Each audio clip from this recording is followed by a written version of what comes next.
All right. Good morning, everybody, or good afternoon, or good evening, whatever time zone it is in whatever part of the world you're in. This is one of the unique places where we can talk to people from all over the place. I want to pull up the chat because I like having the chat. I don't know if I'm going to be able to have the chat up while I'm doing this. But, anyways, let's talk about neurodivergence. My name's Lindsey Abston Painter, and I am excited to talk about neurodivergence today. Neurodivergence is a special interest of mine, and I really like talking about it. So I'm excited to get started today. Okay, there's me. I wanted to put something silly because we're going to be talking about ADHD, and one of the fun things about our folks with ADHD is that we tend to have a silly side.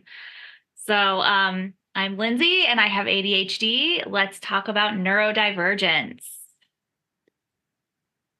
All right, so I want to start out by asking, when we think about what kinds of people are in a church, describe them. What kinds of people would you imagine are in a church? Go ahead and use the chat. I pulled it up so I can see this. Oh, Terry, you have ADHD. Welcome to the ADHD club. All right, so who else? Yay, we have some autistic people here. Love autistic people. All right, so what kinds of people do we normally think of when we think like a church person? Like describe them. What do they seem like? What do they look like? What do they act like? Okay, so Lauren's starting us out. We like middle class families usually. That's true. Middle or upper class, we tend to think of as people in churches. Um,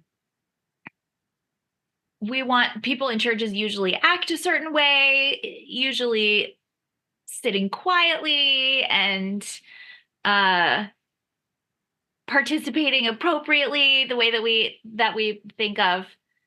Someone says my son has ADHD and is on the autism spectrum.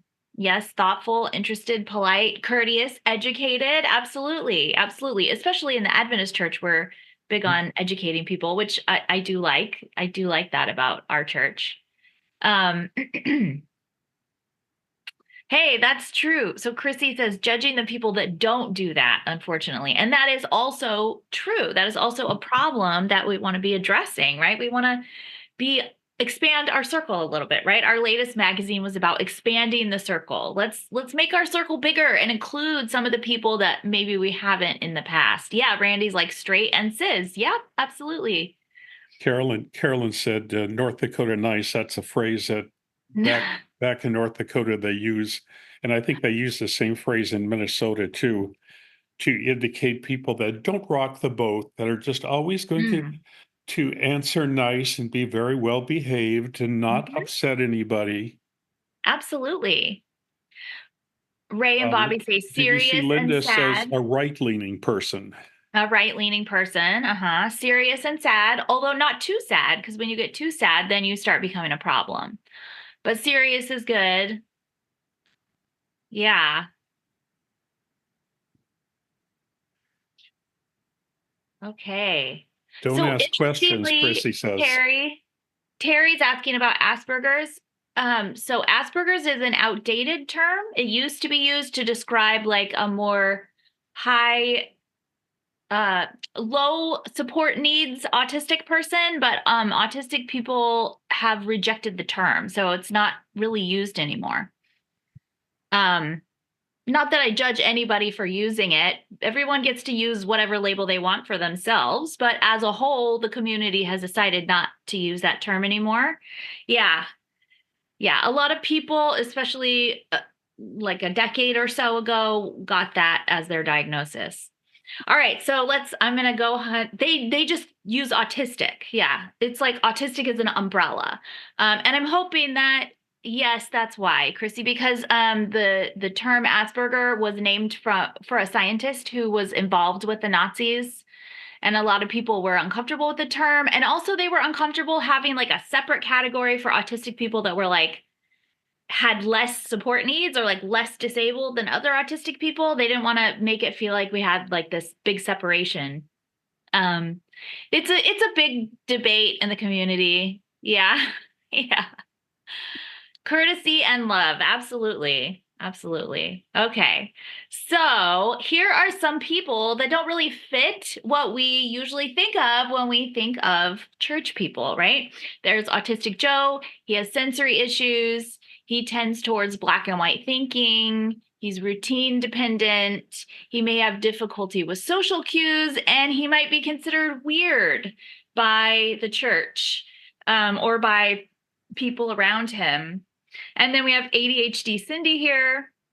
She's messy, she's disorganized, she procrastinates, she's flaky, she's late, she forgets commitments, and she's oversensitive.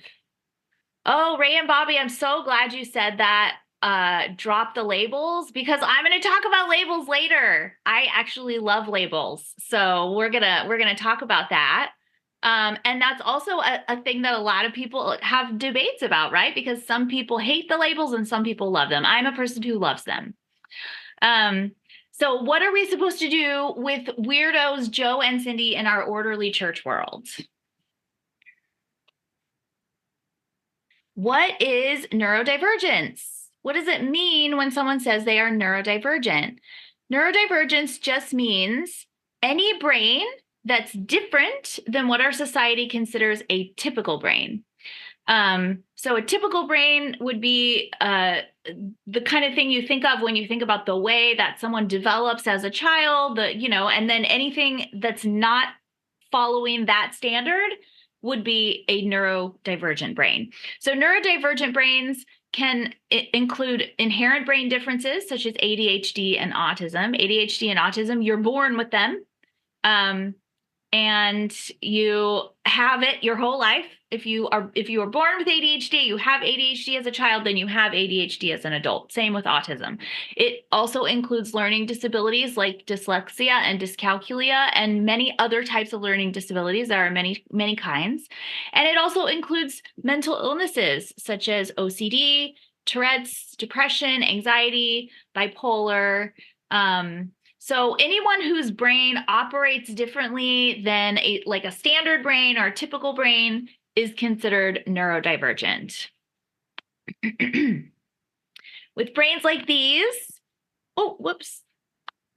worship and church experiences are very different from a neurotypical worship and church experience. So you can imagine if your brain wiring is different than other people's brain wiring, how a collective experience like church might be different for you than it would be for the rest of the people in church.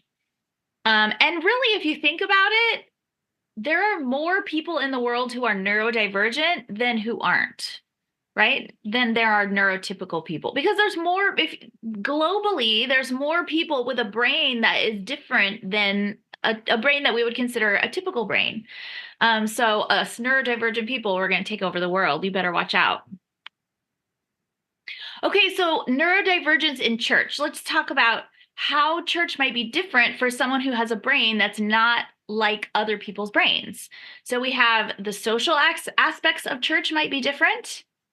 The approach to God might be different, right? Like the relationship and the understanding of how to relate to God will be different if you have a different kind of brain. The ability to devote money or time to the church may be different, very different, in fact, for neurodivergent people. And the physical experience of being in church might also be different.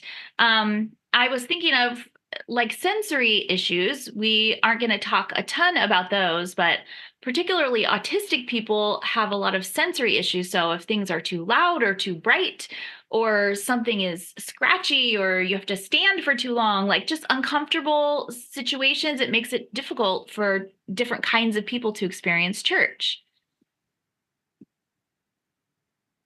Oh, you studied from the man who wrote the entry on this issue in the DSM. That's interesting, because the DSM has some work to do catching up with the science on neurodivergence. My youngest and oldest daughters have ADHD. I'm just looking through the chat here. So what if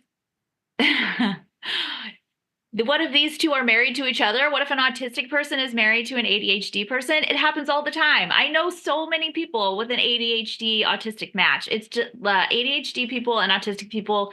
The conditions are like sister conditions, and so they have a lot of similarities. So there's a lot of couples like that. What happens when neurodivergent people are in leadership positions? Great question, Terry. I'd love to talk about that a little later. Yeah. Okay. So, for the purposes of this discussion, we're going to focus on ADHD. Not because I don't want to talk about all of them, but because we just don't have time. I mean, I could talk about these for hours. I love talking about these. Yes, the DSM has some growth to do in this area. We're grateful for the growth that it has done, but it has some more growing to do. So that's okay. How much are our approaches to the church based upon nurture? Good questions. I love this group. They always have such good questions. Okay, so attention deficit hyperactivity disorder. That's what ADHD stands for. The worst named condition I have ever seen. And that's because the people who named the condition ADHD were neurotypical people, and they named the condition based on what they could see from the outside, right? So they looked at probably a young white boy, because that's where the criteria for the ADHD diagnosis came from, is by looking at young white middle class boys. And they saw how they behaved when they had ADHD, and they said, oh, they have a deficit in attention and they're sort of hyperactive, so let's call it ADHD. But that's very misleading for what it feels like to have ADHD on the inside. I've seen a guy on TikTok say that we should name it Dave. I'm trying to remember how like a deficit of, I can't remember. But anyways, people are always coming up with new names for it, because everybody pretty much agrees that ADHD is a terrible name for this disorder. For one thing, there's not an attention deficit necessarily. There's an attention regulation problem. So people who have ADHD don't necessarily have trouble focusing on anything. They can actually hyper focus on things to the point that they completely block out anything else. So I remember when I was a young adult, I would start reading a book like at 8 o'clock in the morning, and I would get so absorbed in my book that I would like look up and it would be like 9 o'clock at night. Like I had read a book the entire day and forgotten to eat or drink water or use the bathroom, like nothing, because I was so absorbed. That's a regulation problem with attention. It doesn't mean that I have an attention deficit. It means I have trouble regulating my attention. So it's true. Attention deficit ADHD people sometimes are distractible. We're always distractible. But we also have that hyper-focus side. Okay. So let's talk about executive dysfunction. Have any of you heard of executive dysfunction before? Oh, somebody found Dave. Dopamine attention variability executive dysfunction. Hey, yay. Thank you, Katie. Yes, Dave. I thought Dave would be a much better name for ADHD, but hopefully it'll catch on. So executive dysfunction is like the air traffic control part of your brain. It's the part of your brain that like tells you when to start and stop tasks and when to focus on things and when to move on and all of those kinds of things. So when you have executive dysfunction, you might focus too much on just one thing. You might be easily distractible. You might find yourself daydreaming or spacing out when you shouldn't be, struggling to switch between tasks, problems with impulse control, and trouble starting difficult or boring tasks. One of the ways that I like to describe it is like, sometimes I'll want to do something, like I'll look over and I'll see that the trash can is full. It needs to be taken out, right? And I want to get up and take out the trash because I know it needs to be done. But my brain does not want me to do it because it's boring and nobody wants to take out nobody's like, I want to take out the trash today. So I'm sitting on the couch, I'm scrolling through my phone on my social media, and inside is a little war happening in my brain. a part of me is like, get up and take out the trash. What's wrong with you? And the other part of me is like, no, that's boring and I don't want to. And that's executive dysfunction, right? Is when you are fighting against your own brain chemistry to like do things.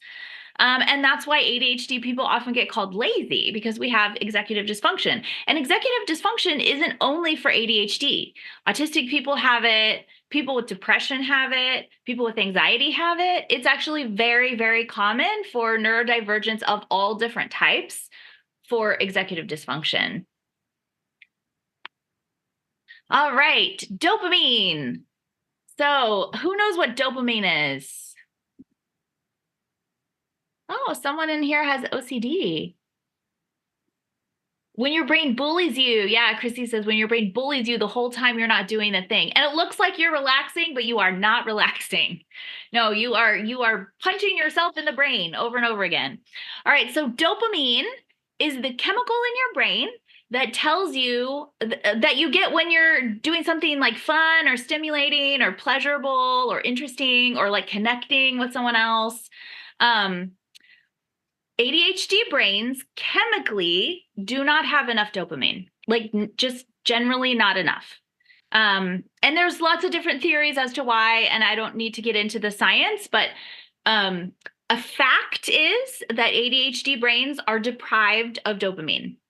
So, what does our body do when it senses we're deficient in something? Like, generally speaking, if your body is deficient in food, what does it do?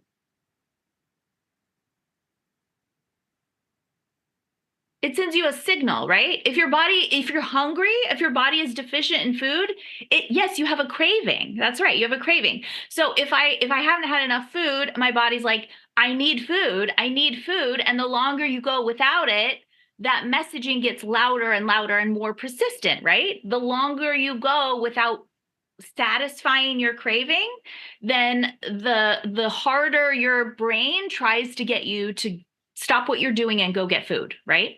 It's the same with dopamine. It's the same with anything that our body is deficient in. My brain is telling me constantly that I need to go do something fun because the chemical in my brain that activates when I'm doing something fun, I don't have enough of it. It's just not enough of it in there. And so my body is always telling me that I should stop doing the boring thing that I'm doing and go do the fun thing that I want to be doing. And so it's hard to describe to people who don't have that kind of brain chemistry, people with neurotypical brains, because it's hard to explain why I need to go do something fun and why it is so hard for me to do this boring task because my brain doesn't want to. And my brain is trying to correct an imbalance. Is trying to correct an imbalance constantly every second of my life. And that's one of the things for people who do take ADHD medication. One of the first things that ADHD medication does is correct that dopamine imbalance. And you'd be amazed the difference between taking a medication and discovering what it feels like to have like a correct balance of dopamine in your brain. I feel like I can leap tall buildings and I can like tackle, I don't know, a doctoral thesis, anything that I can't normally do because my brain is fighting me all the time. All right, memory problems. Memory problems are a big deal for people with ADHD, both short-term and long-term memory. And this can be a problem for a lot of ADHD people because other people get their feelings hurt when you forget something that you're supposed to remember, right? Like their birthday or I don't know, anything. They told you something and you forgot and you had to ask again. And they get annoyed at you because you're asking multiple times for the same thing. The thing is, I'm not in charge of what I remember and what I don't. My brain decides that somewhere in there and like I have no conscious part in that. So I can like force my brain to memorize things if I like use flashcards and the way that we all force our brains to memorize things. But in general, my brain has like it's like a sieve. Information goes in and like some of the stuff just falls out and like I can't decide what it's going to be that retains and what it's going to be that flies out. And so that's a major problem for people with ADHD. All right, more ADHD problems. Oh, yes. Chrissy says, my friend and I call it cheese brain. And that's what it is, right? It's like Swiss cheese. Information gets dumped on top and like some of it falls out through the holes and you don't really get to decide what it is. All right, so emotional regulation is very difficult for people with ADHD. You might see like big mood swings or like strong reactions to things. Impulse control, I put like online spending because that's an impulse control problem, right? As an adult, you have an impulse like, I want to buy something. But if you have ADHD, you tend to like act on that impulse a lot more. And then interrupting and talking too much is another trait of our ADHD folks. Okay, I want to talk about rejection sensitive dysphoria because this is something that I was important to me when I learned about it. Rejection sensitive dysphoria just means people with ADHD, for a lot of different reasons, are very oversensitive to the feeling of being rejected. So if someone sends me an email, let's say Lauren sends me an email, and that email is sort of abrupt because Lauren is in a hurry, but I read that email and I read the abrupt language and I think that he's upset. And so I have like a strong emotional response to that. That's called rejection sensitive dysphoria. And what it does is it causes people with ADHD to have like an extreme emotional response, irrational emotional response to the feeling of being rejected. And so do try to be kind to your ADHD folks. We do have these extreme over responses and we try to manage them. We're not doing this on purpose. It's just a part of it. All right. And attention regulation. We already talked about attention regulation, right? We can have the over attention and the under attention. We're easily distractible, but we also become so absorbed that we can't, like, almost can't be distracted. So the difficulty regulating attention. Okay. So how has the church failed people who are different? Well, we've talked about this in many different contexts, right? We've talked about it in terms of ADHD people. I mean, we've talked about it in terms of LGBT people, and we've talked about it in like lots of different ways. Specifically, when it comes to our ADHD folks, I want to talk about the church's tendency to attach moral value to attributes, because this is something, it happens in the culture too. It's not just the church, but it does happen more in the church. So let's give an example. An example would be keeping a house clean and tidy. So keeping a house clean and tidy, it's always been cleanliness is next to godliness, right? How many of you heard cleanliness is next to godliness? Keeping a house clean and tidy is a moral standard, right? We have to keep our houses clean and tidy because otherwise we're somehow like not virtuous or something. There's a whole Proverbs 31 woman thing where you have to take care of your family and keep everything tidy. And so there's this, in addition to being messy, right? If you're messy, then messy is one thing, but then not a Proverbs 31 woman or not a virtuous person or like somehow failing morally, that's a whole nother level of shame. And that happens to a lot of ADHD people because we tend to be messy, we tend to be disorganized. Our executive dysfunction makes it difficult for us to keep spaces clean and tidy. And so, in general, I put this picture up here because I was laughing. I was like, nobody with ADHD who keeps their house clean themselves has a house like this. It would be impossible. We have too much stuff, clutter, and disorganized everywhere, and we just can't. This isn't possible unless we are rich enough to like hire someone or something. But if I was in charge of keeping a house clean, my house just never looks like this. It just can't. So this leads to a lot of shame. When you have ADHD, you get a lot of shame messaging. Pretty much from the time you're in childhood, you get a lot of shame messaging because you are not doing the things that you're supposed to do to be like a morally virtuous person. All right, so let's talk about labels, especially because someone mentioned labels earlier. I am personally a fan of labels. Oh, Carolyn says, I've spent my adult life feeling guilty and a failure due to my messiness. Yep, same, Carolyn. Same, same. My response to I don't believe in labels, because I hear that a lot. People are like, I don't believe in labels.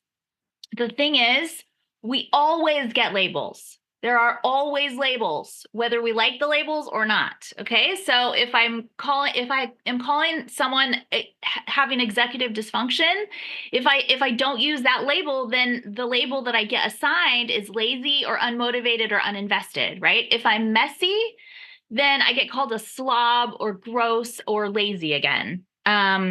Rejection, sensitive dysphoria. We've got oversensitive, we've got crazy, irrational, emotional. Memory problems, we've got flaky, unreliable, stupid, or a slow learner. And then for impulse control, we've got talks too much, rude, fiscally irresponsible, and in its most extreme form, addict. Because one thing we know is that people with low impulse control problems are going to have more problems with substance use. So that's something that as a family we talk a lot about. Like we have to be very more careful than other people when it comes to substances.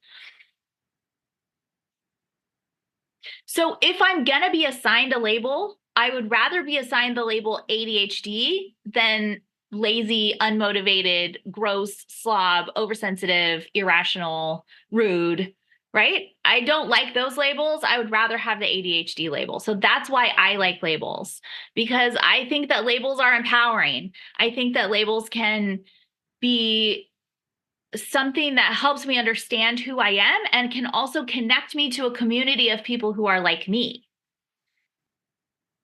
For SDAs, there have been virtue messages like this. I saw that God would not acknowledge an untidy, unclean person. Yep. Carmen has a really great quote in the chat from Ellen White, I think, about the virtue of having a cleanly space. Absolutely. Are these labels culture sensitive or not in the SDA church? That's a great question, Annette. And I don't really know. I know that from a personal perspective, getting the label ADHD has been so helpful. Like it changed my life. It made me feel like all of these problems that I've struggled with all of my life, the problems of being messy and being disorganized and being oversensitive, like all of these things. I finally know why I'm like that. I finally know why my life is just like that much harder than it seems like the people around me. The people around me are like jogging along. I was thinking the other day, like what it feels like when you have an ADHD diagnosis is that you see all these people and they're jogging along like on a jogging path and you're jogging too, but like it's so hard. Why is it so hard? Like I'm jogging, I'm doing the same thing as these other people. Why is it so much harder for me? And then I look down and I'm actually jogging through sand. Right. So like I am moving forward, but like I have to work so much harder to jog than those guys up on the walking path. And that's what it feels like when you have a neurodivergence, because a neurodivergence is a disability, right? I have ADHD. That is a disability as defined by the ADA in America, the Americans with Disabilities Act. Yeah. And so when you get an ADHD diagnosis, it doesn't make it easier. You're still jogging through the sand, but at least you know that you're jogging through sand and other people are having it easier walking on the walking path. So you can kind of understand why it's so much harder for you, right? And Randy points out in the educational setting, at least where we had our daughter, the label or diagnosis made resources available that otherwise would not have been. And that's also true. Both of my children have a 504 plan at their school, which provides disability accommodations for their ADHD, which is a really big deal for kids who are struggling to keep up with their peers. They need some accommodations in order to have a fair education. We all deserve a fair education, right? So if it's harder for my kids than it is for other people, then there needs to be some compensation.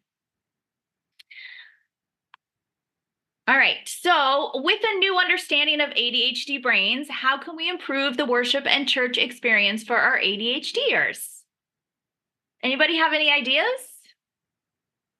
What specific things could we do that would make a church and worship collective experience better for our ADHD folks? Bjorn's like, get rid of sermons. I mean, I don't know. It's an idea. We could like maybe change the sermons a little bit, make them like a little more snippety instead of the long sermon. Informal seating. Yeah, I like that. Keep them short. Yeah. I think having a way for people to move their bodies that is acceptable in church, right? Like let people walk around, let people like bounce, let people stand up and sit down if they want. It's all very like we have to sit still and we have to be quiet and be in this like one little space. I think most people love music. Most ADHD people love music. Yeah, include them in the worship experience. Yeah, why does it have to be in rows? There's no reason that it has to be in rows, and there's no reason that it has to be so formalized. Yeah, I love that. Move around, get people moving around. Yeah. So ADHD isn't just a disability. I mean, it is a disability, but it's also a gift. I love my ADHD because, in addition to being hyperactive, distractible, and impulsive, I'm also passionate, outspoken, strategic, creative, fun, caring, generous, humorous, empathetic, spontaneous, authentic, inclusive, charismatic, futuristic, romantic, opinionated, kind, big-hearted, adaptable, intuitive, memorable, friendly, honest, positive, entertaining, curious, adventurous, inspiring, brave, enthusiastic, eager, resilient, influential, resourceful, talkative, unique, musical, inventive, imaginative, smart, energetic, and awesome, right? Because understanding myself and understanding why I am like I am makes me love myself better. And that's what we should be doing, right? We should be helping people understand themselves so that they can love themselves more. Because when we like ourselves more, then we're better people. I love this conversation that's happening in the chat about getting accommodations in SDA schools, which is an issue with many facets. Yeah, it's probably a topic for another time, but I like this little side topic you guys are talking about here. So with our ADHD folks, recognize the ADHD strengths. Our ADHD folks have a lot to offer. They have a lot to offer the church. All of these things over here on the right, all of these fun, wonderful things that also come with ADHD, those can be implemented into your church and you can have a lot. We just need to start recognizing that and maybe just in general give our ADHD folks a break. Especially kids, our ADHD kids, like let them move their bodies, let them daydream, or if they are daydreaming when they shouldn't be, like just gently be like, hey, let's refocus. No need for the shaming or the judging or the scolding. We get enough of that already. I promise. Judge us just a little bit less. If there's something about me that drives you crazy, I promise you it drives me even more crazy. I remember my sister, who's also married to a man with ADHD. She was like, he lost his keys again. And it's so frustrating because, it like throws our whole day off and we have to look for them and then we have to rearrange everything. And I'm like, trust me, if it drives you crazy, it drives him crazy more. He doesn't want to lose his keys, but that's just how his brain works.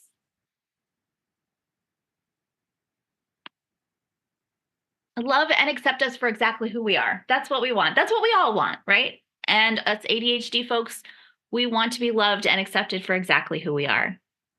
And there's me with two of my ADHD kiddos, one my bio daughter and one stepdaughter there. Out having fun, having our ADHD fun on a summer day. Okay, so we already have some raised hands. Do we want to move into the question time, Lauren? Whenever you're ready, do you have anything else that you want to talk to us about, or do you want us to start interacting? No, let's go ahead and just take questions. All right. Well, let's start with Ray and Bobby. Uh, again, think just a reminder. Think of this in terms of this is pastoral. How we can best understand ourselves and how we can understand others better as well. So, Ray, let me get you unmuted here.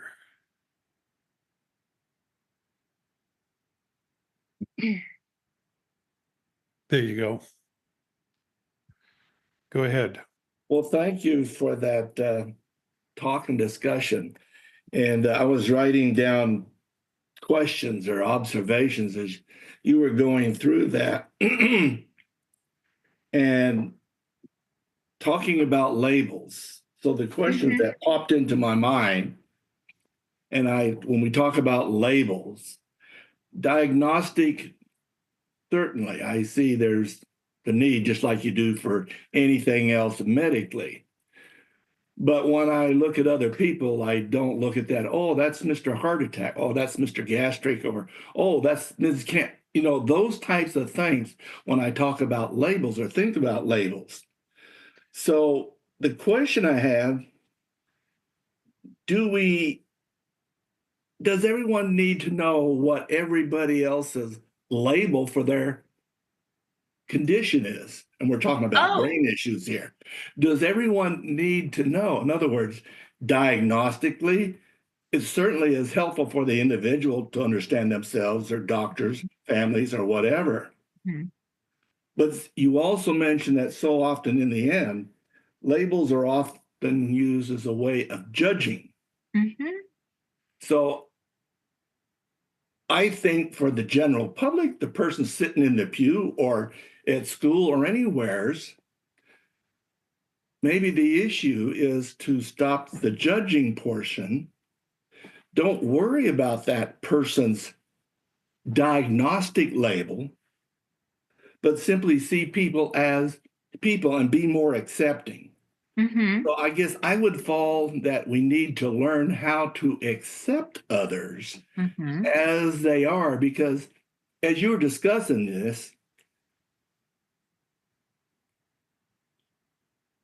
the first question that comes to mind is how many people fall into a typical category?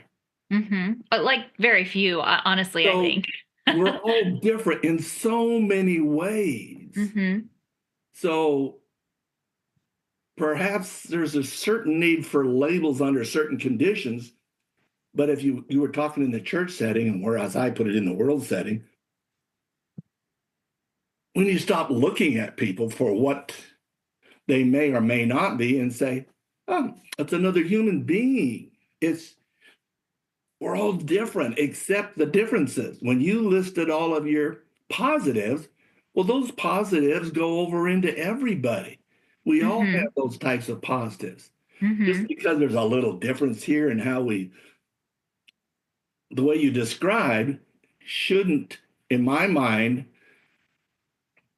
have us as individuals catalog that person into a particular category. And I So I understand that there is a need at times to understand people, but if we were more accepting of differences, would we need the labels? And I'm not saying you're wrong and that you got to have labels, but if we were more accepting of people as they are, do I need to have a label for the person walking down the street or sitting next to me at church or whatever? I Ray makes a good point, Lindsey. Labels can be helpful, and also they're sort of have two edges, don't they? Yes, they do. And labels can be used against you. And I've seen that happen before too. Mm. Like I worked with foster kids, and sometimes someone won't even give a foster kid a chance. They just open their file and look at all their labels, and like they decide who they are before they even meet them. That's not a helpful use of a label. And I agree with Ray that if we lived in a perfect world, we would all just accept one another for who we are and not need to label ourselves. And that's the goal. I mean, if we could start moving ourselves and our church and our culture in that direction, then that's what we want to be doing, right? Well, But we shouldn't don't that live in be that the world yet. We don't live in that world yet, you know? And so right now it can be useful to be like, how come that guy won't shut up about My Little Pony? He just keeps talking about it. It's so weird. Like, oh, because he's autistic. I use it. There was a autistic gentleman in one of my churches who just talked about My Little Pony constantly, and people thought he was so weird. Well, that's he's autistic. That's his special interest. It's what he wants to talk about. And so it's helpful for people to understand. They can be like, oh, that helps me understand why this person is the way that they are. Oh man, she's late to everything and she's so disorganized. It's so frustrating. Oh, she has ADHD. I understand. Okay, so we'll give her a pass, right? Like it helps us generally be able to understand. But you're right, it's not black and white. We can't be like labels 100% good or labels 100% bad, right? There's some nuance here. We're really talking about an education issue, not only within the world we live in, but within our church. When I say education, I mean, our philosophy is that we treat everybody the same, but of course, it's never been that way. And I don't see that as, well, in a perfect world, that will happen. That bothers me. Not that I disparage what you're saying, but all too often we use in a perfect world as if we can't attain that or we can't work towards that. To me, it's defeatist to say, well, in a perfect world, let's say, in the world we want to live in, we're going to make changes. Yeah. Guy, I guess. Yeah. The fair point. Anyway. Let me thank you, Ray. Let me say something that kind of relates to this, Lindsey, and you can do with it what you like. But as you're listing all these different things that you experience, I'm sitting here thinking, nobody's ever said that I'm ADHD or anything like that, but wow, I have all these same things happening to me. I get feeling shame and guilt because I didn't hang my clothes up and didn't keep things as neat as I like. There's so many of these things that, as you're saying them, I'm thinking, well, that's me too. But I still don't think it's the same as what you're describing. I don't know. Does you know what I'm saying? I do. And you know, it's different for everyone. And to a certain degree, every person experiences executive function sometimes a little bit. And then some people hear what I'm talking about and it really resonates with them. Since I started sharing about my own ADHD diagnosis on social media, I've helped at least 5 or 6 other people get an ADHD diagnosis that they didn't know they had. So maybe, I don't know, Lauren, maybe you do. I don't know. I don't know. Without ever having it diagnosed, I've managed to more or less function through my life. But yeah, there's all kinds of stuff wrong with my brain. I know that. Bjorn, go ahead. Cool. Thank you, Lindsey. Yeah, it just really got me thinking, and also wondering if I had some ADHD going on too. So real quick to demonstrate that, I promised there'd be a little commercial right before my question. So Giving Tuesday again, guys. It's this coming Tuesday, December 3. Great way to support Adventist today. So I'm gonna put the giving link in there. It's Black Friday for nonprofits. Great way to support us and keep these kinds of conversations going. Okay, so here's my question, Lindsey. Advertisement over. And this is probably a little controversial, but I'm going to ask it anyway. So I'm balancing ownership and these labels. Like, is it easy to hide behind labels today? Because for I could say let me give you a church example. I was worship leading several Sabbaths back, and I was just not coming in at the right times in the songs, and I was supposed to be worship leading, and people were getting just straight up pissed with me. Like it was just they were really it was like late at night on a Friday, and I was just not getting it. And I was like, guys, I'm not musical. Like, come on, like I'm a more of like I'm more like an MC. And they were fed up with my inabilities there. Um, and so I worship led again today, and I made sure that I compensated majorly for that lack of ability. So I pulled in friends that I knew were much better at this kind of thing to kind of coach me and to be there on stage with me and nod when I had to do things, and it went a lot better. So I kind of took ownership for it. So I guess my question is, how do we balance this with not not saying, hey, I have ADHD or I have this or that, and so therefore I will not take responsibility for these things going wrong in, say, that specific church setting. No, Yeah. that's a really interesting question, Bjorn, and it's a thing that I've seen a lot of people in neurodivergent communities arguing about.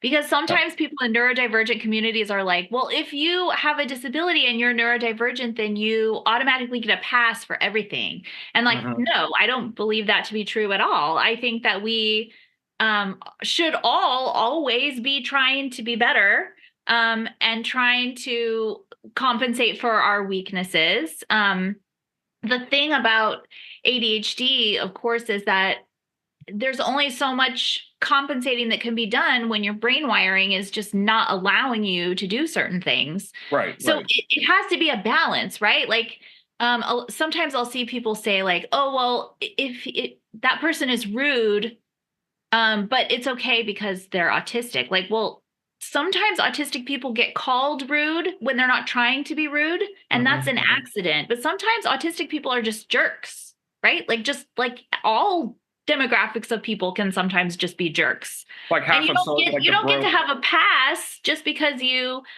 are autistic or because you're ADHD. Because you're neurodivergent doesn't mean you get a pass to just do whatever you want and everyone has to forgive you, right? Like, we have to have accountability also. Thank you. Yeah, yeah. Just like that. The bro culture in Silicon Valley. It's like, well, I get to be a jerk because I've got some kind of condition, and so I just get to say whatever. Well, no, Yeah. you don't. No. But yeah, okay, all right. So I just wanted to flag that one, but thanks, great answer. Yeah, okay. Eduardo, let me get you unmuted here. Welcome, Eduardo. Eduardo, remind me where you live and where you're speaking to us from. From Mexico. Ah. Cool. Welcome. Glad that you're here. Thank you.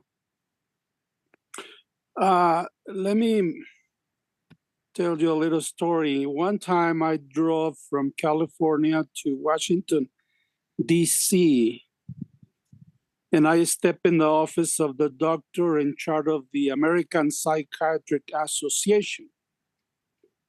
And I request the papers that they use to take LGBT people out of the mental disorders. I was almost kicked out of the office.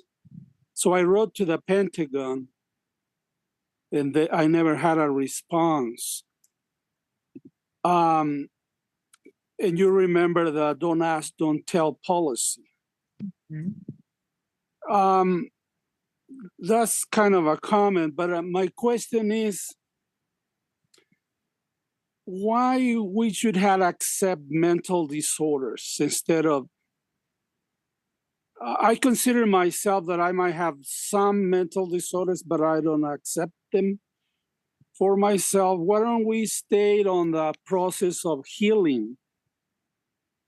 What do you think? Well, yes, I am question. all in favor of people going through a healing journey. I do think that when it comes to a brain wiring difference like ADHD, there's no amount of healing that is going to fix that for me. That's just, my brain is just different. So I can compensate, I can take medications that help me a little bit, but I can't fix it ever. You know what I mean? So I do think that healing is important. I mean, especially when it comes to like the sensitivity factor, the emotional control factor, right? Those kinds of things, like I'm always working on.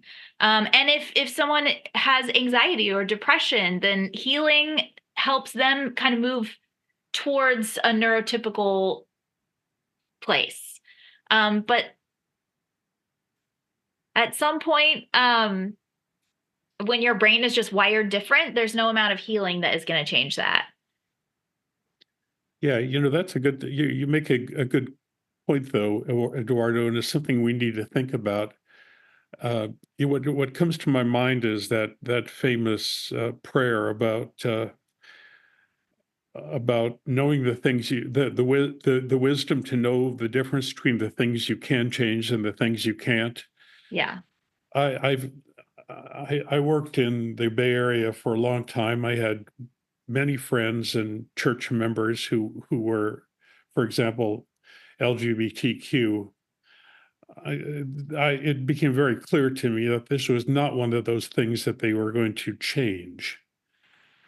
And it helped me a lot and helped them a lot when they realized, after being told their whole lives, oh no, you really should like girls, not other boys, when they realized that it was who they are and they came to accept that, their lives changed dramatically and they became much happier and actually more spiritual people.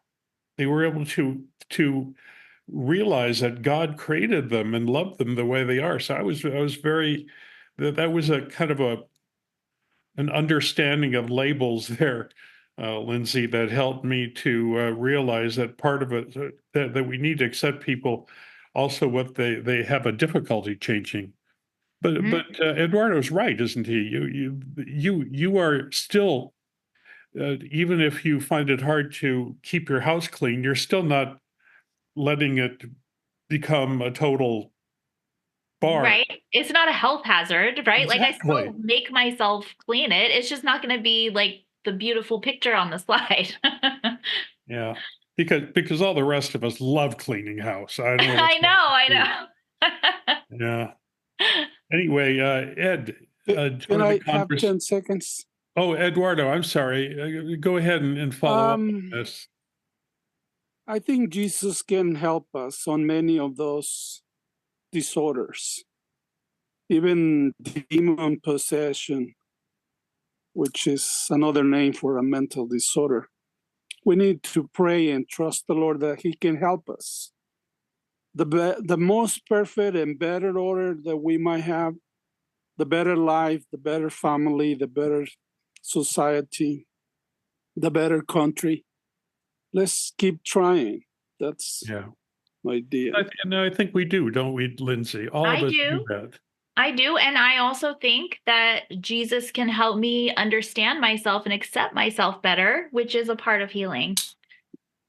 Lindsey, did you see very good note from Carmen? She said, interesting that we don't expect all people with physical medical issues to heal. Management is the goal. I mean, take somebody that has diabetes, for example, and they type 1 and they have to inject, we don't say, oh, you better get over that and heal. Yep. Management is the goal, but then some conditions will still worsen over time. Absolutely. It's true. This notion of being able to accept that all of us are somehow broken is really a Christian notion, I think. I'd like to address a couple of questions that came through the chat. Okay. Dana asked, how do you talk with someone that obviously has ADHD but doesn't see it and wreaks havoc in their life and others? So I know lots of people who I personally believe to have some kind of neurodivergence, but they don't know or believe it themselves. So all I can do is try to support them and understand them from my understanding, right? So if I know someone has ADHD, but they don't know, and they're late all the time and they're disorganized, I just accept that. I just accept that from them.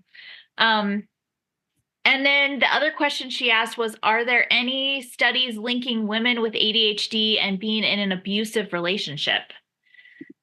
Which I think yes. I think the answer to that is yes.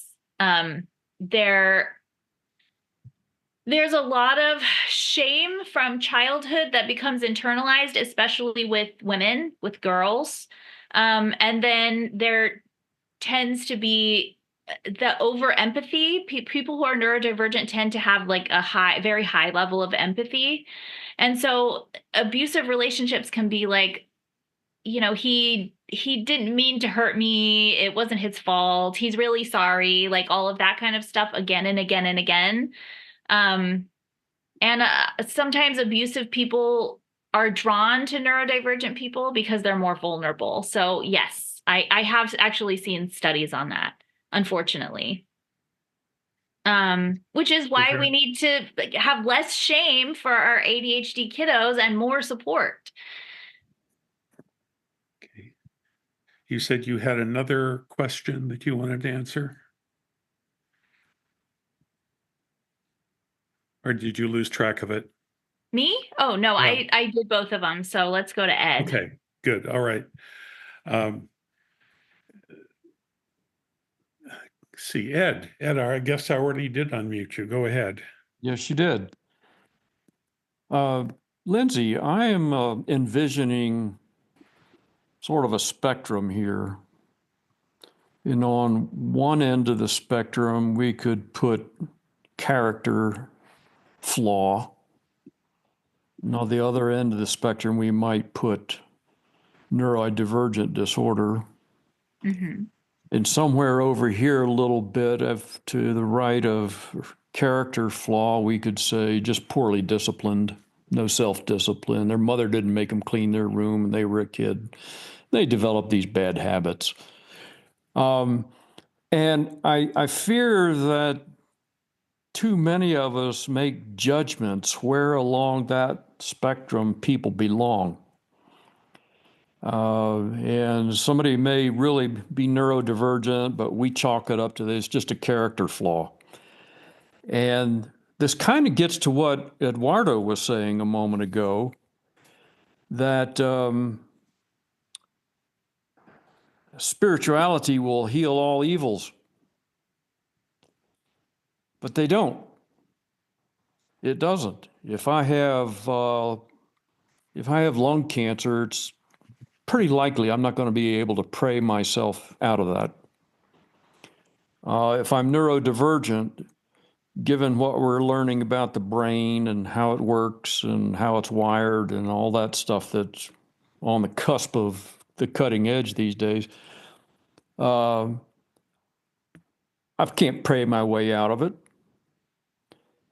And I recall from my younger days in Adventism that so many Adventists would shy away from clinical assistance with mental health issues because it was purely a lack of faith.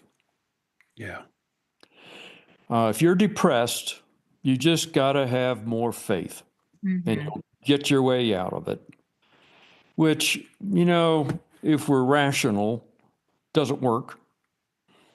It might sometimes in the rare occasion, but generally speaking, it's not going to work. So how do we move from older understandings and prejudices and biases about the issues of character flaws and lack of faith versus neurodivergent realities? Well, I think that part of it is stuff like this, where people just get more educated about, what ADHD and neurodivergence is.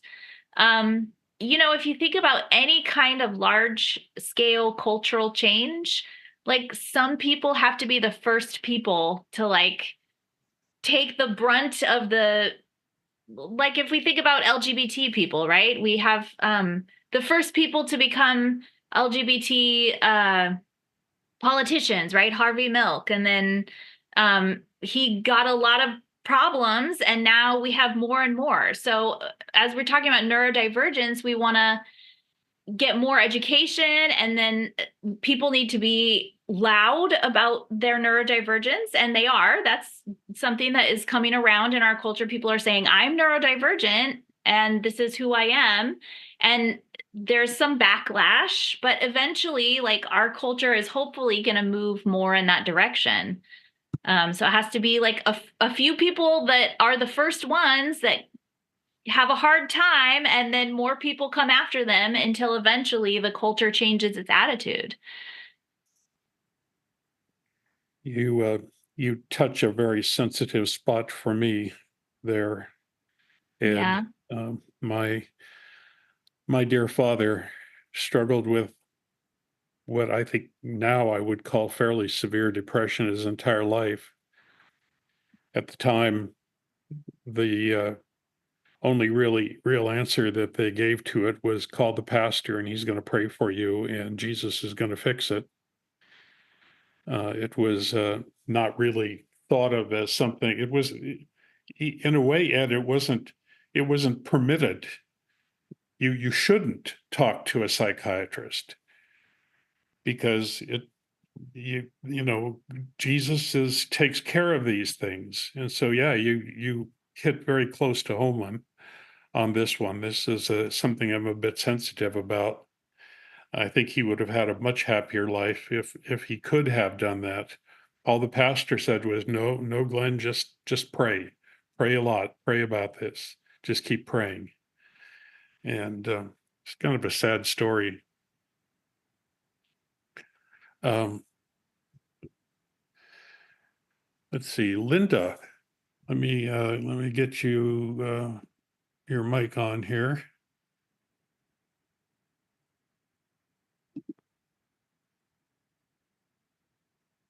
Linda McZeal. There you go. You almost had it. Then it's back on again. Try it again. Can you hear me? Can hear you, Yes. Linda. Go ahead. Thank you for the presentation. I'm let's see, I don't know about labels. OCD, big OCD, that and photographic memory. I mean, can almost recreate stuff from scratch.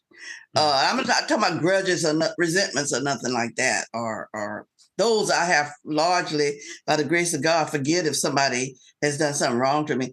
But I mean, photographic almost, and remembering things. And I could be on Jeopardy, but I never tried. But OCD, that living room scene you showed, that's me, and I'm happy about it. I've accepted that. But I have taken accountability and responsibility not to go to your house and try to rearrange it. And I used to be tempted because my towels have to hang a certain way, until I learned that if I got a certain hook, I could just put them on there and they didn't have to be, but they had to be lined up. My canned goods had to be lined up. Things in the freezer had to be organized and lined up.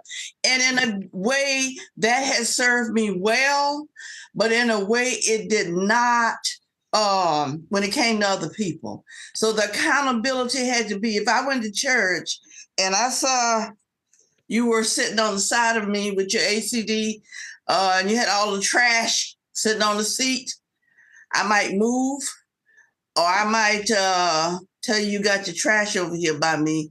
And I would hope that you would have the accountability to pick it up on your way out. My accountability is not to, my accountability is to stay in my lane. It's not to try to make you get in my lane and be OCD. I've accepted part of my OCD, and some of it I have gotten by the grace of God, and that is a healing. I do believe in healing. I do believe in prayer, because that the word of God and the scripture that I stand on has healed me from a lot of that OCD. But some of it I said I accept because I like a clean house. I like washing my dishes. I like going to bed with my. Now, if you don't, I don't condemn you. I don't, when people come over to my house, I allow them to be a certain way. I've learned that. I've come a long way, but I do believe that, and that's because I had to take accountability. and I had to rest on the scripture. Nothing else would change me. And see, that's where sometimes me and some other people depart. And I allow them to stay in their lane. You don't believe in prayer. You don't believe God can change things. Okay, fine. I do. I've seen him change so many things. Took me from being an alcoholic and a drug addict, took me from being in other places, saved my life. I mean, it literally saved my life from death. You ain't gonna tell me God can't change things. If you don't believe he can change it, okay, fine. I'm gonna love you anyway. I'm gonna love you. If you shoot somebody on Fifth Avenue, I'm gonna love you. I'm more right leaning than left leaning. That bothers a lot of people because I'm African American. I didn't vote for Donald Trump, but I'm more right leaning. But I just thank you for your presentation. But I wanted to ask you the question: what responsibility comes when we meet together?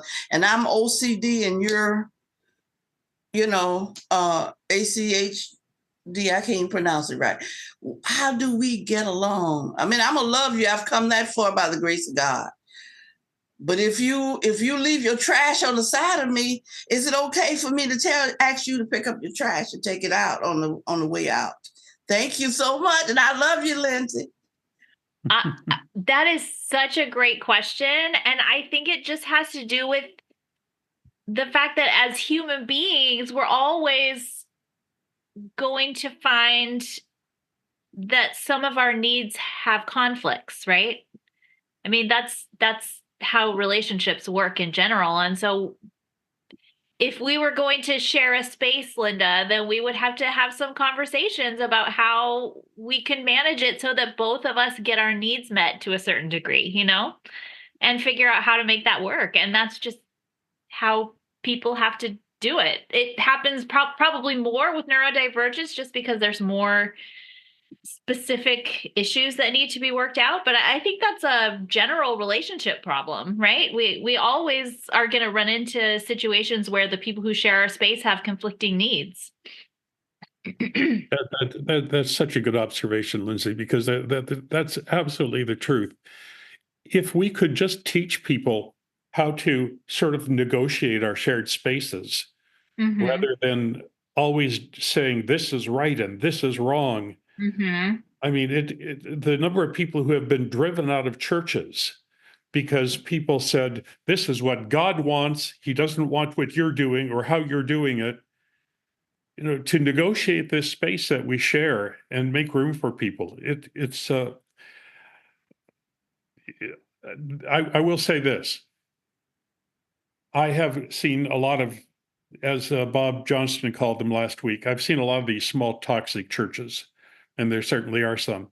I've also seen churches, even small churches, that are capable of really being extraordinarily accepting and opening to some of their weirder people.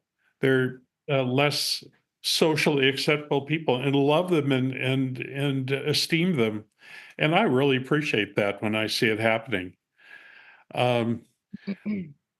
Randy Robertson, where are you, Randy? Randy couldn't figure out how to raise her hand. Did I ask you? There you go, Randy. This is a woman that teaches people how to fly huge jets around, and she can't figure out how to raise her hand. Hey. Be nice. No. I don't know why I don't have the icon. I don't have the icon this week. But that aside, you've touched on it. One of the things that I have found in dealing with the church is some of the basic constructs that have been in place for a long time, and they're certainly not exclusively Adventist, but it's the original sin narrative that has been extrapolated out.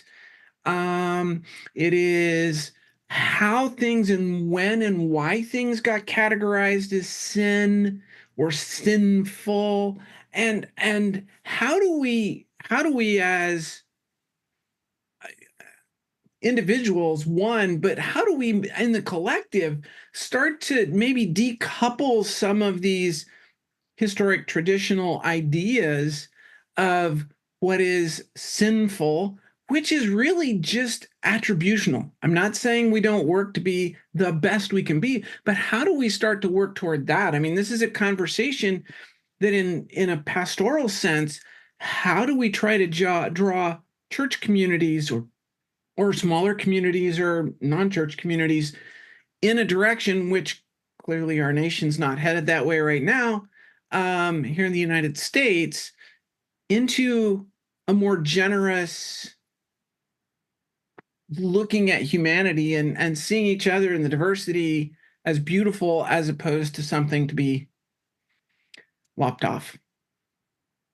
Boy, I sure wish I knew the answer to that question.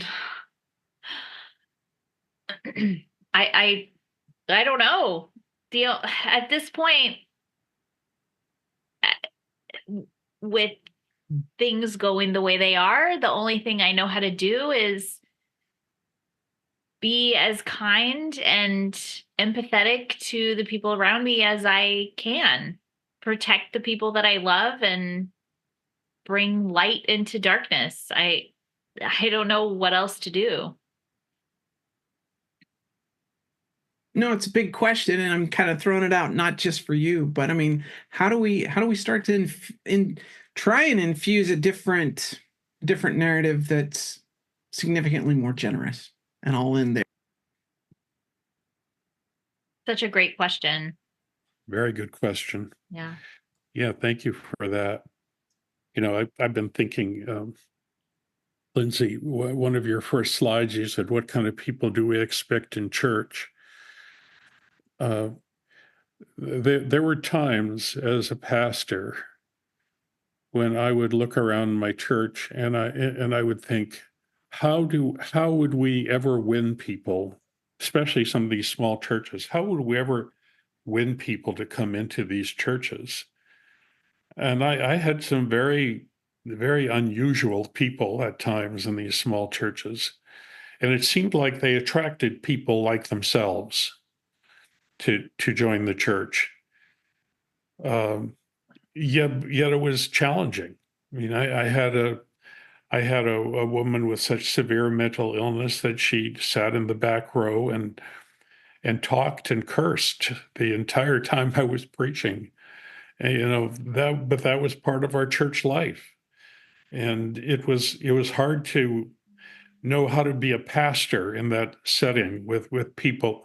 I've always said if you have a big church and you have one person who's a little divergent from the rest, you have plenty of room for that person. If you have a very small church, one person who's very unusual casts a big shadow and can almost sometimes take over the whole church and the whole personality of the church. And some of you who have spent time in small churches, you've seen that happen. And it's a struggle. How do you create the right social system that can embrace all these people? Let's see, George. Let's see. There you go. How are you, George? Yes, doing great. Thank you. Thank you for this presentation. I really appreciate the issue. I want to make a little comment on top of what Ed Reifsnyder was concerned with. And that is that we have a generational issue here. For people, I'm thinking that Lauren, myself, Ed, we are in a certain level of age. When we were very young in school, in those days, let's picture like a little graph. So in this graph, we have three elements. We have bias, knowledge, and respect. In our days, in the past, I'm talking about the 60s, let's say, or so, there was 100% of bias, there was a 0% of knowledge, and 0% of respect in terms of mental health.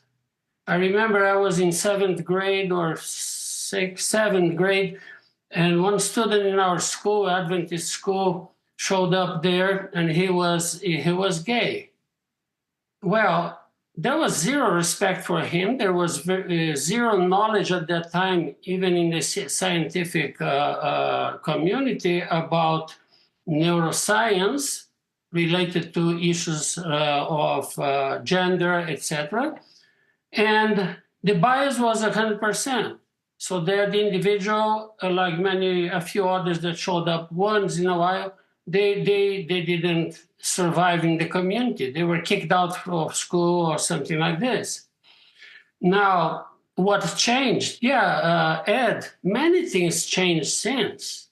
The process of change is very slow. That's the problem. Like we have had more knowledge in the past 30, 40 years about this wiring in the brain.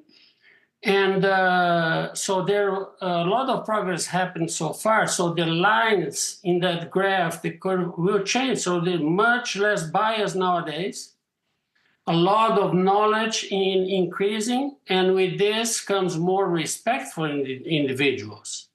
So knowledge is a very important factor in that. And thank you that science has helped us to understand that there are things in the brain that happen and that you can pray as much as you can. You can call upon Jesus as you want. Man, the neurotransmitters are not going to change because of that. And but many people from our age still made a very slow progress in this area, and they still think that praying a lot will help. It will not help. Treatment, proper treatment will. So we wouldn't have this discussion at this level 60 years ago. We will not have, if we were alive anyways, people will not have this kind of discussion probably 30, 40 years ago, because these issues will be resolved, these will be treated, nobody will be there, scratching the head and all that about, that person, gender, and all that, the label. There won't be labels. Heart attack is not a label, it's a condition. Mental health is not a label, it's a condition. And people have to learn more about it so they can get out of that encapsulated, of being encapsulated in a little ball. We have to be liberated by knowing better, learning better, and respecting other people as human beings better. And that comes from with less bias, more knowledge, more respect for the human being, more treatment, and let's move on. Thank you so much. Thank you. I like that. Let me see here. Hi, Dr. Johnston. Nice to see you today. Okay. Well, thank you, Lindsey. I think in your presentation, you raised the question of how we can accommodate our public worship services to people with ADHD. And not too much has been said about that. I think you suggested maybe be more informal or something like that. Actually, the answer may be just the opposite. I don't know if you've ever attended a Russian Orthodox or a Greek Orthodox service or Orthodox synagogue service or even a high church Anglican service, but they seem to be designed for people who have a short attention span.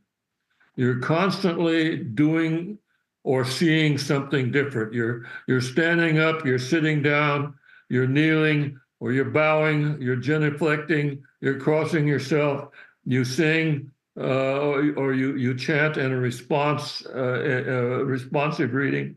The priest is coming in and out from behind the iconostasis, maybe swinging a censer. There's no long sermon, no four walls in a sermon kind of thing, but you're constantly doing or witnessing something different. And it seems to me that's ideally designed for people who have ADHD. like Sounds that cool. I idea. should check it out. Yeah, that's a really good point. For some of us, I don't know about you, Bob. I know you have a son who is in Episcopal ministry, but when I go to an Episcopal church and everything is rather structured and the prayers are beautifully written and we recite them together, I find a certain comfort in that I don't find in the very emotional, just let it all go, everybody do their own thing sort of setting. I feel very, very good with that. When I'm in Southern California, which I do 2, 3 times a year, I always go to the Glendale Church, which is very formal, or the La Sierra. They have an early morning service that's where they have liturgy rather than sort of doing your own thing, emotional sort of worship, and I really enjoy that. I don't know what your worship is there in Berrien. Could Uh, be better. could be better. Well, most of them could. I think that's probably true. Yeah. Thank you, Bob. Uh, Doug and Teresa. I think it's going to be Doug, probably, right? No doubt. She's lurking, but not generally the one to speak up. And so my neurodivergence, I guess, gets the better of me. I I mentioned in the chat a book that I thought was very helpful to me. 3.5 years ago, I went through a crisis, mental health crisis, and I was the last person that I thought would ever experience that. The Disabled God, Toward a Liberatory Theology of Disability by Nancy Iceland. It's not a big book and it's been out for a while, and you probably find it used out there as I did. But it brought to my attention, which is slowly seeping into my reality, this idea of ableism. I was born right handed. My sister was born left handed, and in our Adventist school, fortunately, they weren't mean to her, but they tried in every way to make her a right-hander. I suppose because, the Bible refers to the right hand of the Father, and so many things in culture are right-handed. And so the real question, I guess, is who makes up the idea about what is disability?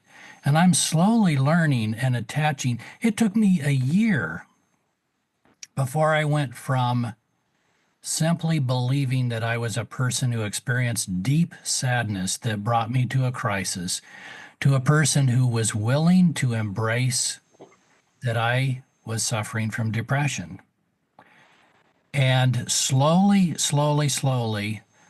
I have adapted to the idea that I am a person with a disability, not the kind of disability that other people experience in many or maybe most cases, but I am not a disabled person.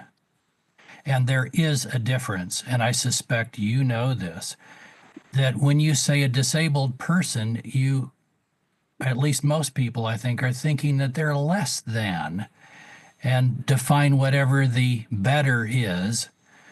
And so I accept the fact that I have a disability, but most of us do. And honestly, the people that I think we ought to be praying for and that ought to be praying for themselves to get better should go look up Kohlberg's moral development theory that starts off with pre-conventional, self-interested, avoiding punishment. Boy, isn't that the way we get to heaven, to avoid hell. And the good boy attitude and the law and morality because we keep the commandments, and ought to be praying that they'll reach the level of social contract and principle instead of operating at the levels that they operate at. there's the black and white thinkers. And I happen to think that they have one of the most serious disabilities that we can possibly have, is to have that kind of black and white thinking instead of seeing the rainbow for whatever it means in the social construct and the cultural construct today. It was God that invented the rainbow. And he did it long before our current generation. And the beauty of nature and the beauty of light is that we see colors because it is light. And so I'm so different because 3.5 years ago I was rewired. It took me a while to understand that. Thank goodness for counselors and books that I read and things that I understand. And thank you for this presentation. I don't know whether I don't think I'm ADHD, but I know I have some of the characteristics of it. And what some people may not understand is that even those who have some kind of giftedness, that giftedness is a burden. Mm-hmm. They do not understand that. They see that only, it's people that are musically gifted, and suddenly they're supposed to be everywhere and do everything.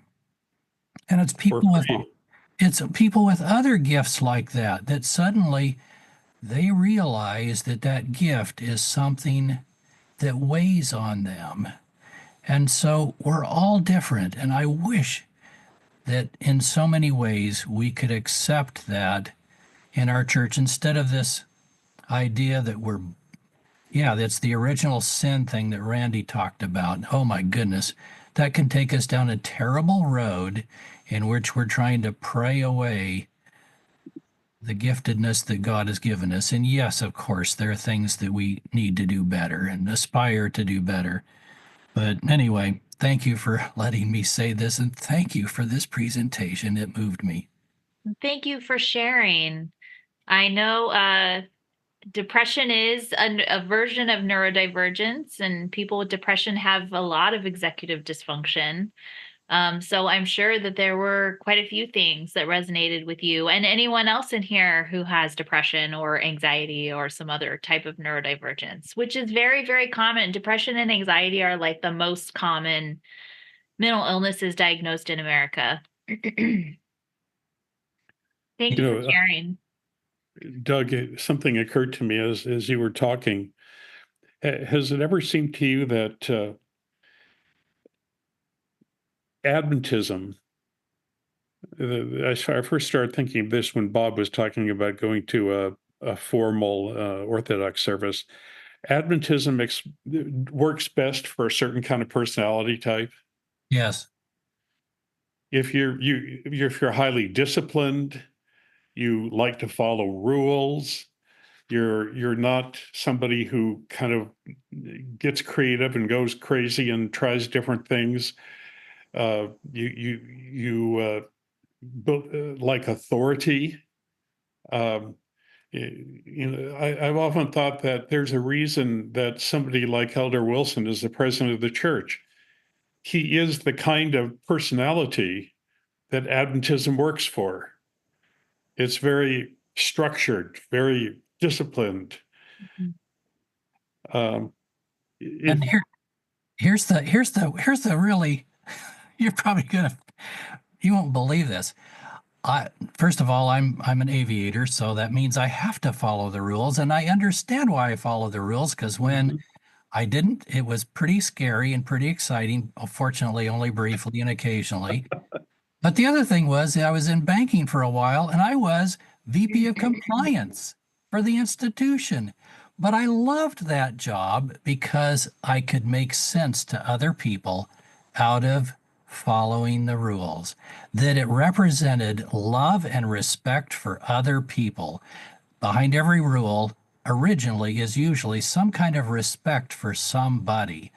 And so the irony is if we can get back to that love and respect for other people that's been talked about, that makes sense out of the rules instead of being the rule follower for the sake of the rules.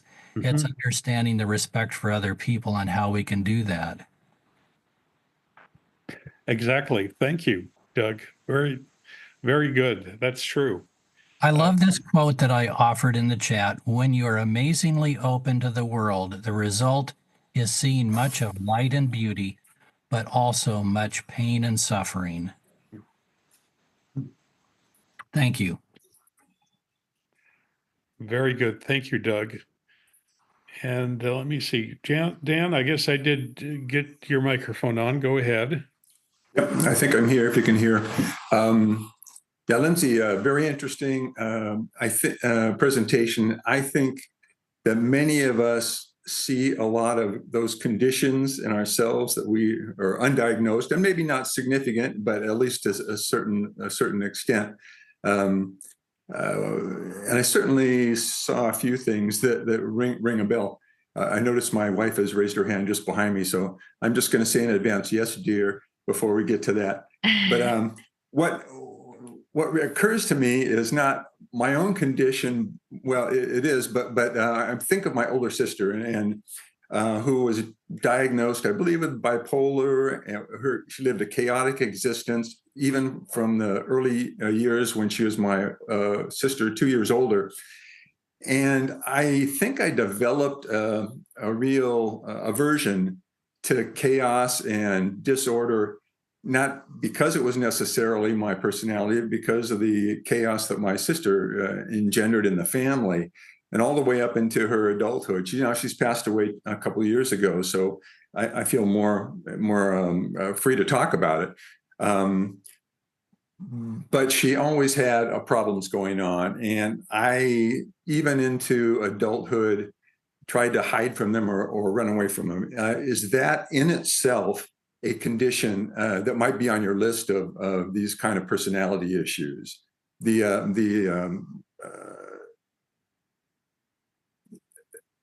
urge to run from that kind of chaotic existence. That's interesting. I'm not sure if it would have its own diagnosis. We'd have to explore a little more, like maybe you have some sensory issues going on. Maybe being in a disordered environment is really dysregulating for you. Or if the chaos was like loud noise or like a lot of mess or a lot of emotional drama, then there's, some issues with that. So we'd have to kind of dive in, but it's a possibility for sure. It's an interesting question. Just curious. I know you're not a professional psychiatrist, I guess, or who, I don't know who deals with these things on a professional therapeutic level, but certainly interesting to hear. I think we've learned a lot because a lot of these things actually have a name, have a label, have real characteristics. Very helpful. So I appreciate your presentation. Thanks. Thank you. Yeah, the great honesty that you've been willing to do, encouraged to speak up and talk about this. Yeah, you're right. You're right, Dan. It's I've had a few friends with bipolar disease and other similar things, and I just have to so admire those professionals who take care of these people and know how to treat them. To me, that's it's one thing to have physical pain in your body, but to be able to help somebody when their mind is not working right, it's just it's such a tragic disease in so many ways. The really severe mental illness. I just those of you who are psychiatrists and psychologists, I admire you for your willingness to stick with people and help them and support them and carry them through. I often wished when I was a pastor that I had more to offer than saying, let's pray together. But sometimes prayer was really valuable too. I won't say that, but wow, serious mental illness is such a it's almost kind of hard to know what to do with it. Yeah, and I will make one other comment because Gina's coming up. I don't know what she intends to talk about, but I'll thank her publicly for kind of running interference between me and my disruptive older sister, because she's very caring and understanding with with incredible patience, and also provide me with a little bit of backbone to kind of deal with these problems that I run away from or procrastinate on with my relationship. So I'll close with that. You said your sister has passed away. Is that what you said? Yeah, she had drug and alcohol problems in addition to the personality issues, and her life was very chaotic, and that's something that I never wanted and ran away from. I was allergic to that kind of chaos. Yeah, yeah. I'm so glad that you guys were able to handle it, and I appreciate that. Gina, I'll give you the chance next to talk. Let's see what I do. There we go. Got it. I wasn't going to talk anything about my sister-in-law, but I appreciate my husband's kind comments. I was just thinking when you were talking about who is the church and who's in and who's out of the church, and do we welcome non-neurodivergent people? I was thinking about the community that Jesus lived in, and the Israelites, and these closed religious communities where you had a lot of diverse personalities, mental health problems, all the same issues we have today. And yet they had to find a way to accommodate it within their structure, because it was not just their religion, it was their society where they lived, separate from other groups of people. And I just wonder that today, where we have so many options, where you can be a Catholic, or you can be a Protestant, or you can be a Muslim, or you can be a Buddhist, or you can be an atheist, or you can go to church or not go to church, or you can find a church that's very conservative or one that's very liberal, that it's almost like every church becomes its own little echo chamber where we screen out all the people that don't match up with the people that we want to be around. If we're creating a very non-typical experience, it's almost surreal in that it's not a very broad-based group. I don't know if there's any validity to that, but it's just what I was thinking about. The community Jesus grew up in, the community of the Hebrews living together and trying to figure out what to do with everybody. And now the privilege of making it more country club-like and kicking out people who don't conform with rules that may become narrower and narrower for every congregation. Well, that's really interesting. Oh my goodness, you've got me thinking about how do we manage communities? Yeah, that's a really good thought. Thank you for that. Mm-hmm. And also thank you for being a good support to your husband's family.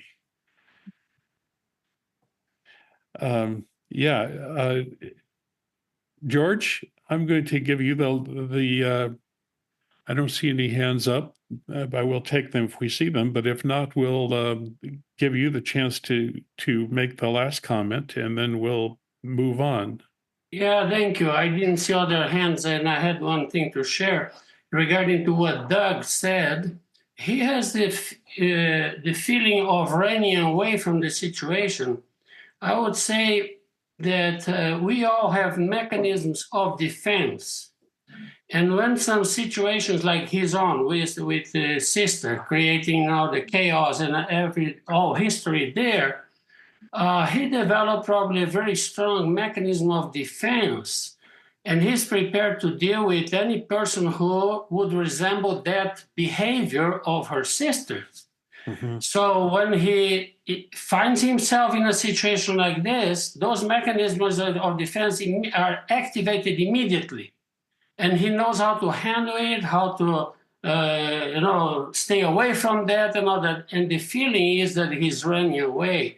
No, he's not running away. He's just protecting himself in a more aggressive and more efficient way.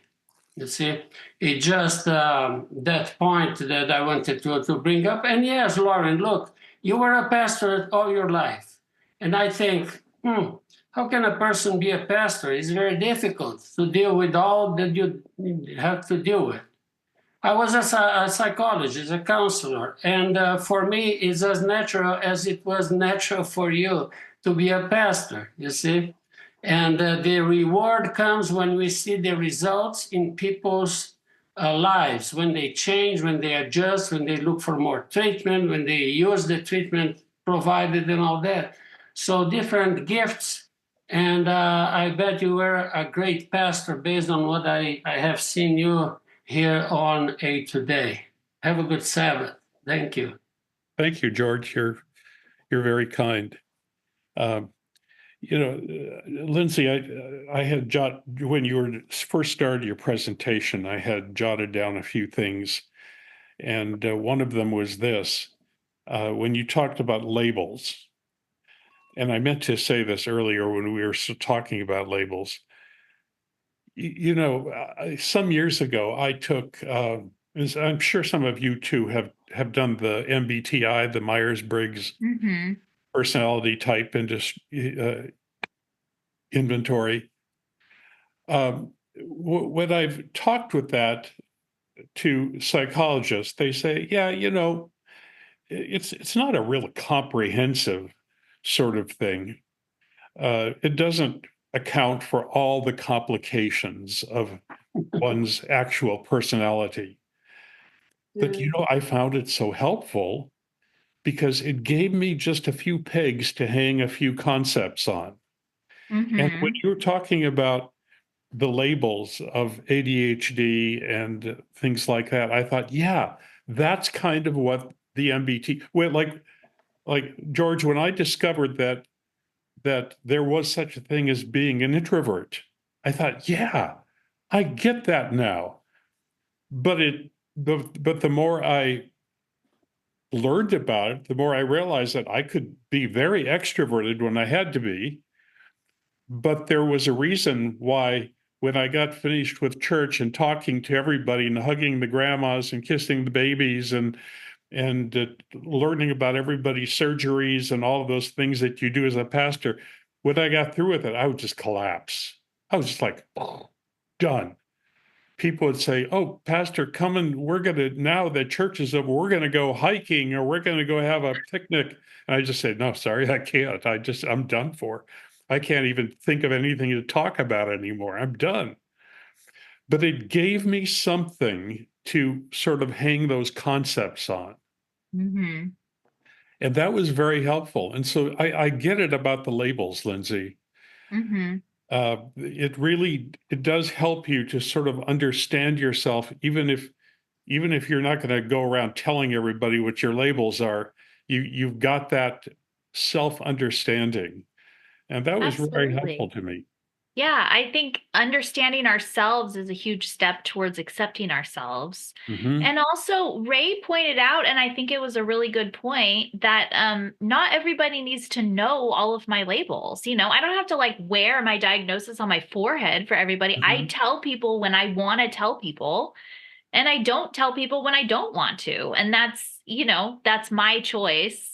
And I don't think anybody should be forced to share their labels or to get one if they don't want one, because some people have bad experiences with them, and that's fine too. So I think it has to do with using them to benefit ourselves in the way that we are comfortable with, and nothing more than that, I see you don't wear an ADHD t-shirt. Right. Well, I mean, I could, but I wouldn't wear one to work, So Right. it just depends on lots of however we feel comfortable. Yeah. This reminds me, I was always at church. I was always very on and very, very outgoing. And then we went on a mission trip with a whole bunch of the church people. And I remember one of the ladies coming to me and saying, Pastor, I'm so sorry that you've been so depressed the whole time we've been here. I said, what do you mean I'm depressed? She said, but you're not yourself. You're not the way I usually see you. Said, because I'm here with you all the time, all day long. You've never seen me all day long. And when I'm going through my usual day, I'm generally not a really outgoing person. I just like to sit here and be quiet and listen to all of you. So it was interesting how you adapt to your labels notwithstanding, you adapt to the situation that you're in. Um, Carl Lawrence said something interesting here. He said, Gina's just comment reminds me of something I believe the Dalai Lama said to the effect that there is a religion for every temperament. I like that, Carl. I hope the Dalai Lama actually said that, because if he did, I like him even better, because that is really true.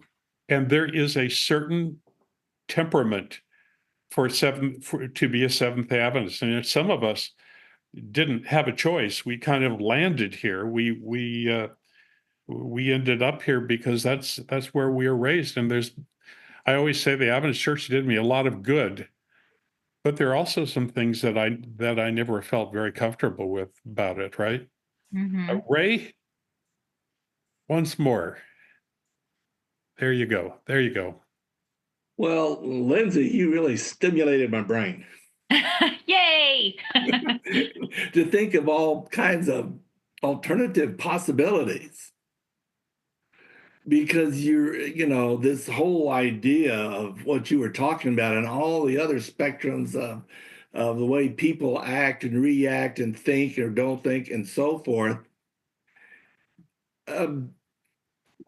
What if we call all these things outside the areas of norm, but they're not? When you look at the universe and beyond, when you look at the Hubble or the Webb and you see the billions of galaxies and everything else, and it's like, I think it's really hard to define what's normal. Now, I understand we base those on certain things that cultural and historically.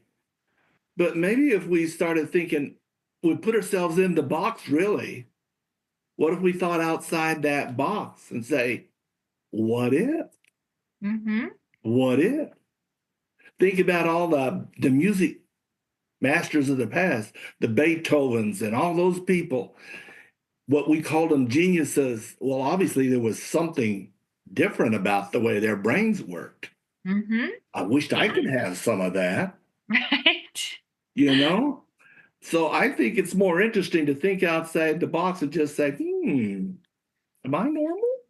Yeah, absolutely. Exactly. And that's what I was saying at the very beginning. I said something like, globally, there are far more neurodivergent people than there are neurotypical people, because a neurotypical brain is so narrowly defined. I mean, we talk about like cultural differences and economic differences and racial differences and brain differences. Like the way that someone in a ghetto in India is developing their brain is going to be totally different than what we would consider a neurotypical brain in a middle class America. So globally, there's far more neurodivergent people than there are neurotypical people. And yet we have this very narrow idea of what it means to be normal in our society. And so I just wish as a society we could like expand the idea. What does it mean to be normal? Well, we can kind of all just fold in a lot more people into that label, that normal label, or just throw the word normal away and just say, hey, let's just be cool with how each other are. I'm normal, you're normal. Yeah. What's the issue? Exactly.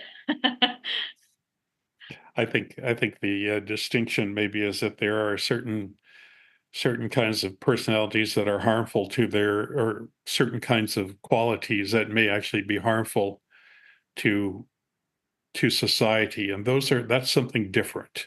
And I don't see that being anything having to do with the kind of neurodivergence Lindsey is talking about. The kind of person that wants to hurt other people or something is something we have to deal with. It's not normal. It's not normal in the sense that we can put up with it, is it? Doug, once more. Yeah.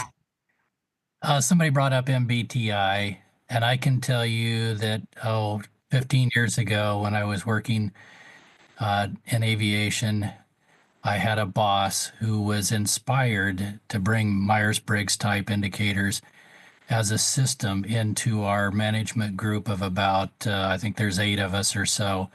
It was revolutionary.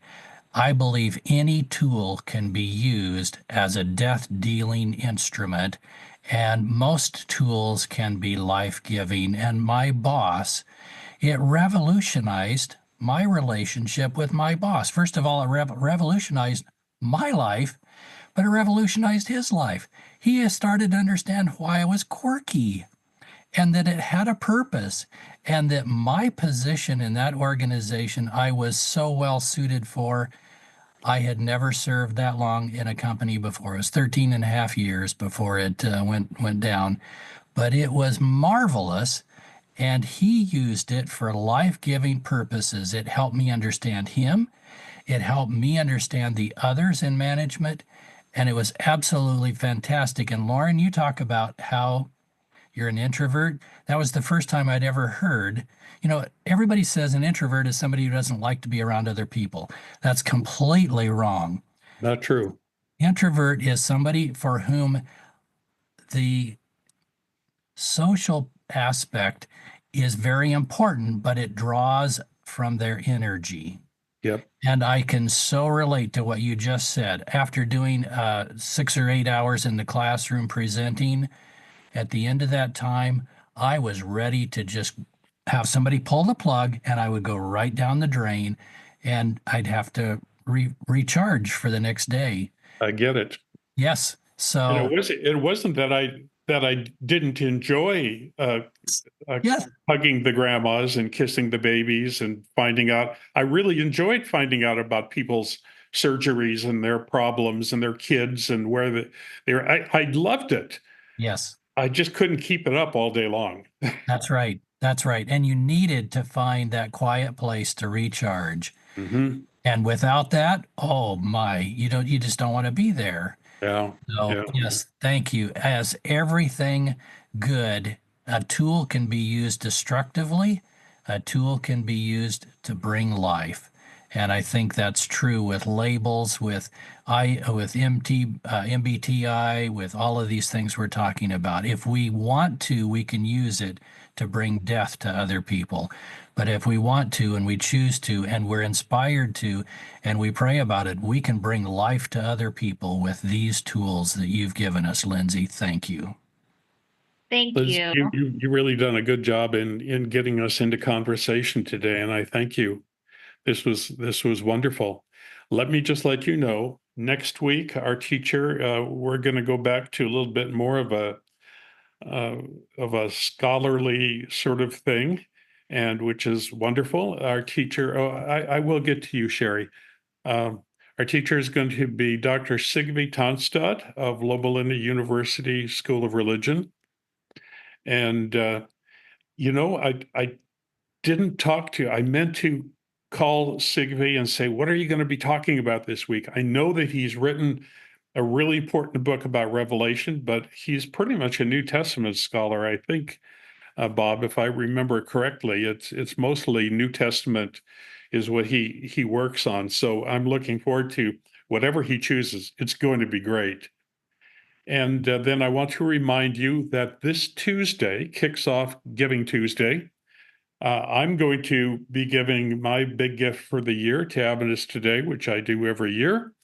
And I'll be doing it on Tuesday, Bjorn, so you can count that up and show that we had a big kickoff for our time.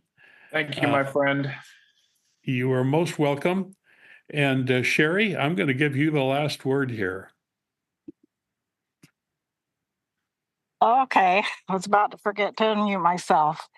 I just wanted to say thank you to Lindsey, and just an aside, I love your hairdo. It's very cute. But your education, it's not that's the connection before, but it really brought it to my mind again to connect my own daughter's educational and psychological problems to her overall arc of education. It just killed me at 18 and 19 when I paid for college classes like 3 or 4 or 5 times before I finally decided no, I was throwing money down the drain, because she just, at that point I said wouldn't, but I now see that she really couldn't emotionally because of her social anxiety. But then COVID came along, and she was in a more stable social situation. And she not only worked full-time online, she went to college full-time online and graduated with a degree in computer systems technology at 40 with straight A's. And it was, that was the educational setting that she needed, where she didn't have to relate to other people or walk in a room where she felt like they were all looking at her, even though they probably didn't really give a crap. So, I see so much of what you've been saying in her life and in many other people's lives. And thank you, Lindsey. It was very great. Thank you. And thank you, Lauren, for giving me this opportunity. I love talking about this stuff. So I feel really happy that I got this opportunity.